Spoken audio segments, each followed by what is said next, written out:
Be abejonės reikalingi, nes tai rodo ir žmonių lūkesčiai.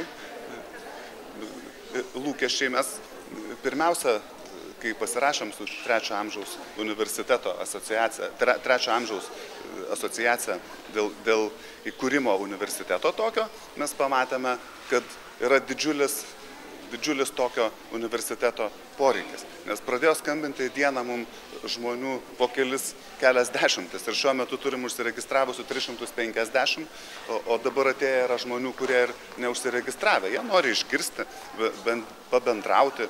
Galų gale tai tas yra amžius, kuris yra ir suartina, sakysim, ir tų žinių, tokių, kurios yra specifinės būtent tam amžiui, jų irgi reikia žmonėm. Ir šiandien mes kalbėsim, sakysim, apie galimybę bendrauti ne tik tai žmogui su žmogumi, kaip sakoma, bet ir taip pat elektroninėje erdvėje. Jūs matot visi, kad prieš 2 dienas išplatintas yra pranešimas, kad Anglijos karalienė Facebook'e užsiregistravo, Anglijos karalienės vyras princas Edvardas, jisai yra labai netgi interneto fanatas. Tai vėlgi rodo, kad nereikia nurašyti, kartais su amžium kalbama, tai kaip čia, 80 metų.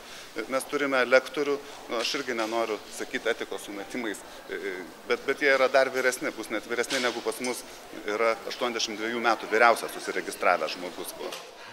Ir papkę turiu, rašiklį, ir kur rašyti, ko rašyti. Ko tikitės iš studijų, iš mokslų šitų? Sveikos mitybos pagrindų. Tai va, aš čia ir atvykau. Nežinau, kaip čia, jeigu bus liūdnos paskaitos, neįdomios, tai ką čia sėdėsi. Ar tikitės studentiško gyvenimo? Dieve mano, tai aš neseniai buvau studentas.